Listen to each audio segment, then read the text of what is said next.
saya menggunakan limbah-limbah atau sisa kain perca. Namanya juga sisa. Orang lain bisa biasa melihatnya sebagai sampah. Ya, seperti ini sarungnya dari Maumere sini.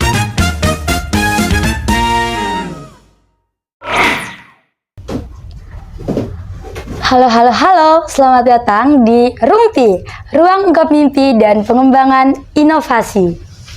Tempat ini, tempat kita untuk ngobrol santai, tapi isinya tentang mimpi, ide, dan cerita-cerita yang akan membuat kita berpikir, ternyata saya juga bisa.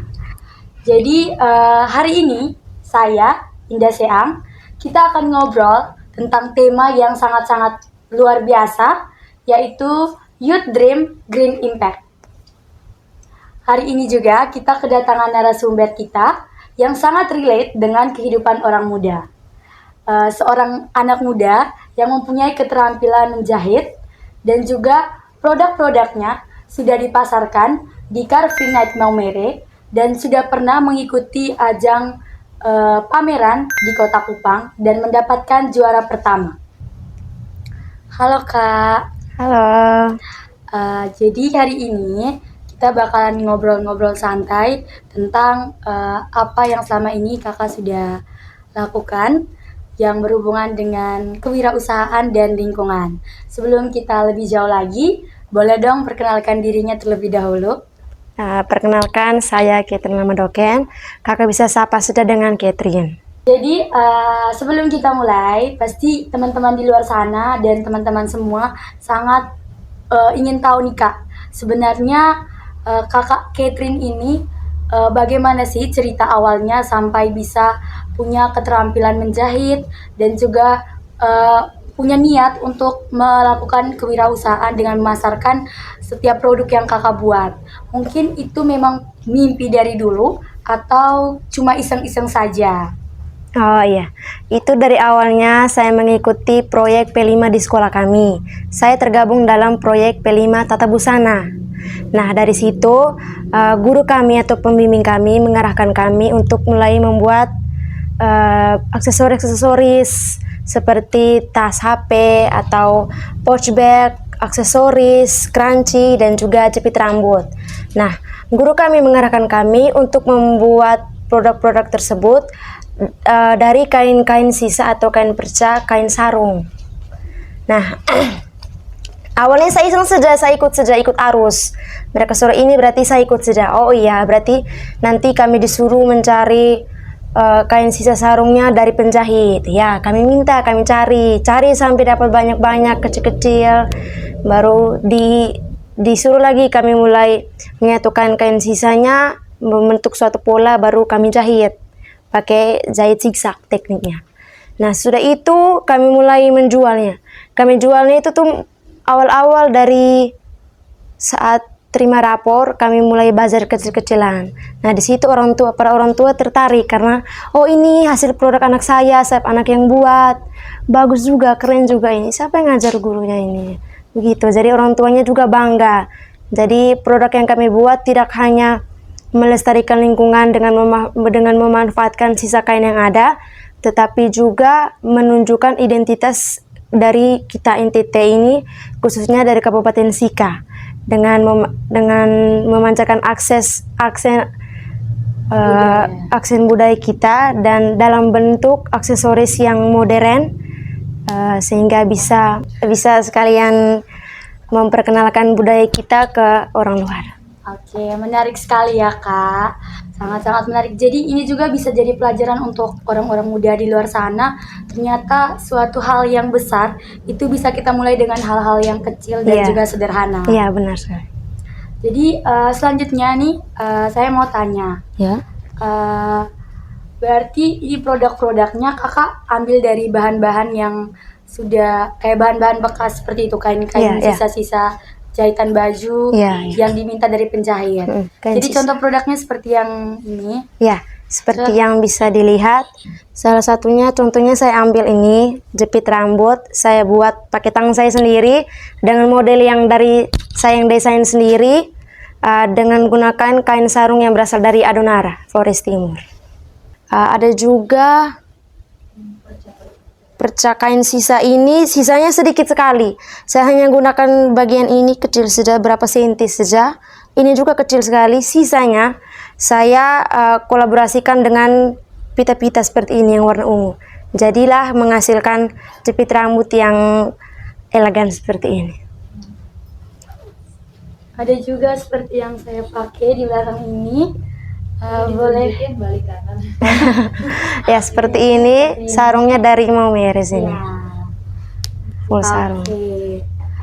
Kalau begitu, kira-kira apa sih mimpi terbesar Catherine untuk orang muda yang mempunyai usaha menjahit seperti Catherine? Karena saya sudah terbiasa untuk bazar. Mulai dari bazar kecil-kecilan sampai kami dibawa untuk lomba di Kupang mendapat juara, lalu pulang ke Maumere, bazar lagi di El Tari pada saat malam minggu. Hampir tiap malam minggunya saya jual di sana. Saya merasa tidak puas dengan barang yang ada. Saya maunya terus buat terus, tambah terus, orang yang beli saya punya harus senang untuk membeli terus. Jadi lama-lama saya kepikiran ini nanti besar ini, mungkin sambil kuliah saya sambil pikir juga mau bangun toko kecil-kecilan yang terbuat dari yang isinya dari barang-barang hasil produk saya atau handmade dari saya sendiri. Itu masih mimpi seperti kakak bilang, belum direncanakan. Masih dalam rencana gitu. Oke, keren ya. Untuk mimpinya keren sekali. Semoga kedepannya mimpi yang dimiliki oleh Catherine bisa terwujud. Ya, amin. Lalu dari mimpi ini juga menyadarkan kita ternyata orang muda tidak hanya berpikir untuk dirinya sendiri, tetapi juga untuk orang lain dan juga lingkungan di mana tempat kita tinggal. Iya, iya. Ya. Jadi selanjutnya, jadi dari mimpi-mimpinya Catherine seperti mau membuat tempat sendiri untuk mempunyai tempat usaha sendiri, kira-kira apa sih tantangan dan kesulitan-kesulitan yang selama ini Catherine lalui dan juga apa solusinya? Tantangan yang saya hadapi selama saya membuat barang-barang ini, salah satunya yaitu keterbatasan dalam bahan-bahan yang ada. Memang banyak kain-kain sisa yang ada di Maumere ini, tapi tidak semua penjahit itu mau memberikan secara cuma-cuma hasil sisa kain percanya karena mereka juga mau pakai. Jadi solusi yang bisa saya terapkan yaitu dengan memanfaatkan kreativitas dalam keterbatasan yang ada. Saya memanfaatkan kain-kain sisa yang kecil-kecil itu, lalu saya harus memutar otak saya untuk berusaha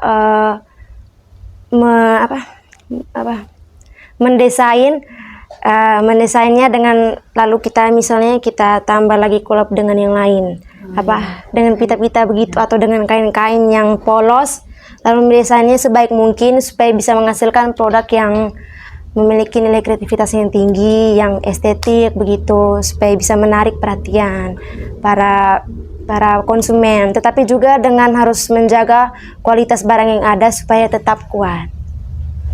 Oke, baik. Mungkin masih ada lagi tantangan-tantangan yang lain sebagai siswa atau pelajar. Waktunya seperti apa? Oh iya, itu pasti ada. Kita sebagai pelajar juga. Selain saya juga harus putar otak untuk membuat barang yang memiliki kreativitas tinggi, saya juga harus membagi waktu yang baik antara membuat barang saya ini, atau harus belajar, atau mungkin harus membantu orang tua dan berbagai kegiatan yang lainnya lagi. Oke, baik Catherine. Di dalam usahanya Catherine ini kan pasti punya banyak tantangan, kesulitan. Kira-kira peran orang tuanya Catherine apakah sangat mendukung atau bagaimana? Boleh Kedua orang tua saya itu sangat mendukung dalam berbagai kegiatan saya yang bernilai positif. Mereka sangat mendukung, apalagi dalam membuat barang ini kan setelah itu saya jual lalu menghasilkan omset atau saya bisa memiliki penghasilan sendiri sudah dari kecil, dari sekolah, jadi mereka sangat mendukung apa yang saya buat ini. Lalu Catherine kira-kira punya ide untuk menjahit dan juga kewirausahaan seperti ini, memasarkan produk-produknya, kira-kira Catherine punya mendapatkan inspirasi atau motivasi dari siapa untuk melakukan ini? Kalau untuk motivasi itu awal-awalnya dari guru saya. Dia bilang itu eh, banyak kain sisa yang ada nih, ibu lihat sayang. Jadi ibu suruh kalau kami harus pakai kain sisa perca itu kreasikan sebaik mungkin, dibuat sebaik mungkin, menyatu sebaik mungkin supaya bisa menjadi tas yang estetik, yang memiliki nilai jual yang tinggi, lalu juga mengandung kita punya budaya di dalam situ. Oke, luar biasa sekali ya Catherine. Kira-kira di dalam usaha Catherine ini, apakah Catherine pernah berpikir dampaknya kepada lingkungan dan juga kepada orang lain? Contohnya dari bahannya, dari cara produksinya, dan juga pemasarannya itu, apakah ada hubungannya dan juga dampaknya ke lingkungan dan juga ke orang lain? Tentu saja, saya juga pernah biasa memikirkan hal tersebut. Nah, karena saya menggunakan limbah-limbah atau sisa kain perca, namanya juga sisa. Orang lain bisa biasa melihatnya sebagai sampah. Jadi, saya menggunakan sampah tersebut, tentu saja bisa mengurangi dampaknya pada lingkungan, yaitu kita melestarikan masalah-masalah lingkungan. Nah, limbah industri ini bisa jika dibiarkan terus-menerus bisa menjadi masalah yang serius nanti ke depannya. Jadi sekarang kita anak muda harus memanfaatkan sampah yang ada untuk menjadikannya sebagai sesuatu yang berharga, produk yang berharga. Ya, betul sih Kak. Ini memang penting banget. Ya. Karena kalau setiap usaha yang kita lakukan dengan kesadaran lingkungan, pasti hasilnya juga baik dan juga akan bermanfaat bagi lingkungan tempat kita tinggal dan juga orang-orang lain yang ada di sekitar kita. Iya, Kak. Oke, jadi selanjutnya nih kita akan bahas tentang pemasaran di Car Free Night. Pasti untuk penjualan produk atau pemasaran di Car Free Night pasti ada ceritanya sendiri kan Catherine? Iya. Jadi kira-kira menurut Catherine seberapa penting ruang publik seperti Car Free Night untuk orang muda yang sedang dalam proses seperti Catherine untuk memasarkan setiap produk hasil keterampilannya sendiri? Bagi saya tentunya itu sangat penting. Ruang-ruang publik, saat itu saya sangat bersyukur karena pihak dari orang di sana, orang kantoran sudah menyediakan tempat seperti Eltari untuk memberikan kesempatan bagi kami para pelaku UMKM, khususnya bagi seperti saya yang masih pengusaha kecil-kecilan untuk bisa berbisnis di sana, untuk berjualan di sana. Selain untuk menambah cuan untuk saya, tetapi juga untuk memperkenalkan hasil karya tangan saya sendiri. Lalu selain itu juga untuk memperkuat budaya kita dari Kabupaten Sika. Lalu terkadang saya juga takut berpikir ini cuaca sekarang sudah tidak cuaca juga sudah tidak mendukung. Jadi saya hanya berdoa kepada Tuhan supaya tetap lancar. Oke, baik. Terima kasih Catherine. Dan memang ruang publik itu memang sangat penting untuk orang muda seperti Catherine dan juga teman-teman di luar sana yang sedang berusaha dengan keterampilannya sendiri, dengan skillnya sendiri untuk memproduksi dan juga memasarkan setiap produk-produk hasil tangan sendiri. Jadi memang ruang publik itu bukan hanya tempat untuk nongkrong, tapi ruang untuk kita anak muda melakukan inovasi dan juga mempresentasikan dan juga memperkenalkan kepada semua orang hasil karya tangan sendiri. Jadi supaya semua orang juga tahu kalau orang muda juga bisa. Ya, kita juga bisa. Mungkin Catherine masih ada tambahan lain? Itu sudah dari saya. Oh iya, oke. Jadi saya mau tanya, kira-kira apa sih pesan dari Catherine, pesan dan juga tips-tips untuk orang muda di luar sana yang seperti Catherine sedang berjuang, berusaha dengan caranya sendiri untuk melakukan kewirausahaan muda dan juga merawat lingkungan dengan hal-hal yang bisa mereka buat seperti yang sudah Catherine lakukan, karena itu juga sudah sangat-sangat mendukung dan juga merawat lingkungan kita. Oke, terakhir nih Kat, kira-kira apa sih pesan Catherine dan juga tips-tips untuk orang muda di luar sana yang punya keterampilan seperti Catherine tapi masih ragu-ragu untuk memulai? Dan mungkin banyak orang muda di luar sana yang pasti punya keterampilan yang sama seperti Catherine yang berwirausaha dan juga punya dampak yang baik untuk orang lain dan lingkungan. Mungkin bisa di-sharing. Tips dari saya, biarpun produknya ada, tapi kita juga harus menceritakan tentang produk itu. Jadi, misalnya kita punya penjahit yang bisa menenun, kita bisa tunjukkan tepatnya. Jadi, selain kita memperkenalkan produk kita, menjual produk kita, tetapi kita juga memperkenalkan berkaitan dengan budaya daerah kita. Lalu selain itu, kita juga karena kita masih belum dikenal. Kita sebagai pengusaha muda masih belum dikenal oleh orang-orang luar. Kita harus membangun lebih relasi dengan orang-orang sekitar kita. Kita membangun misalnya kolaborasi dengan komunitas satu supaya bisa memperkenalkan atau bisa mempromosikan lebih jauh tentang produk-produk kita.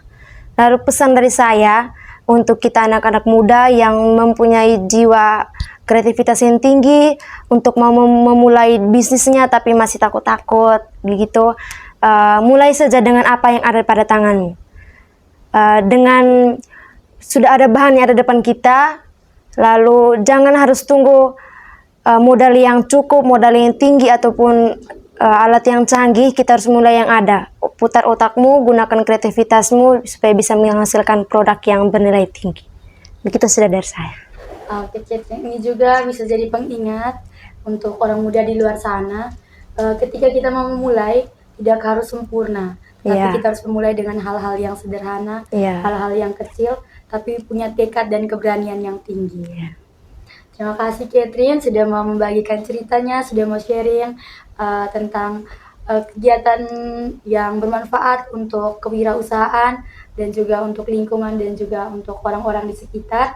Semoga apa yang sudah Catherine lakukan hari ini bisa berdampak baik untuk lingkungan, orang muda, dan juga kehidupan kita selanjutnya.